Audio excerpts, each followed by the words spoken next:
அன்னதானம் அறக்கட்டளை ஈதல் பசி தீர்ப்போம். மக்களே, 365 நாளும் அன்னதானம் வழங்கப்படுகிறது. தயவு செஞ்சு ஷேர் பண்ணுங்க, தயவு செஞ்சு அன்னதானத்துக்கு உதவுங்க. மக்களை 101 நபர்களுக்கு வடை பாயசத்தோட அன்னதானம் வழங்கியிருக்காங்க. யாருன்னு பார்ப்போம் வாங்க. சிவகங்கை மாவட்டம் சிங்கா உனாரி தாலுக்கா கி உத்தம்பட்டி எம் கே கருப்பு ஏஎம் பாண்டி பார்த்தீங்கன்னா அண்ணன் 2 பேரும் தான் இன்னைக்கு 101 நபர்களுக்கு வடை பாயசத்தோட அன்னதானம் வழங்கியிருக்காங்க. அதுவும் ஜிஹெச்சில் பெரிய ஆஸ்பத்திரியில் எத்தனையோ பேர் உடம்பு சரியில்லாமல் அவங்களோட பிள்ளைங்க மாசமாக உள்ளவங்க, உடம்பு சரியில்லாதவங்க, ஆப்ரேஷன் பண்ணுறவங்க, இவங்கெல்லாம் எத்தனையோ பேர் வீட்டுக்கு கூட போக முடியாமல் பார்த்தீங்கன்னா நிம்மதியான சாப்பாடு கூட சாப்பிட முடியாமல் கஷ்டப்படுறவங்க எத்தனையோ பேர் இங்கே பார்த்தீங்கன்னா இருக்காங்க. அவங்க பேஷண்ட்டுக்கு அவங்க பிள்ளைங்களுக்கும் கொடுத்துட்டு அவங்களும் சாப்பிட்டாங்க.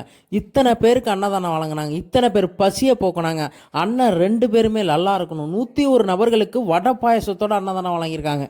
அண்ணன் 2 பேருமே நல்லா இருக்கணும், அவங்களோட குடும்பமே நல்லா இருக்கணும், அவங்க தலைமுறையே நல்லா இருக்கணும். மனதார வாழ்த்துவோம் மக்களே.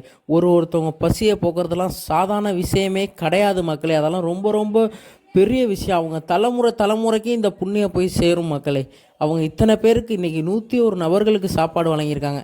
இதெல்லாம் ரொம்ப பெரிய விஷயம். மனதார வாழ்த்திக்கிறோம் அண்ணன் 2 பேரையுமே மனதார வாழ்த்திக்கிறோம். நீங்கள் நல்லா இருக்கணும், உங்கள் குடும்பம் நல்லா இருக்கணும், உங்கள் தலைமுறையே நல்லா இருக்கணும், மனதார வாழ்த்துகிறோம். திருவாரூர் மாவட்டம் ஈதல் பசி தீர்ப்போம் அறக்கட்டளை. நன்றி அண்ணா. எதுக்காக இதெல்லாம் பண்ணிட்டு இருக்க? சொல்லு, யாருக்காக இதெல்லாம் பண்ணிட்டு இருக்க? சாந்தி என் அம்மா.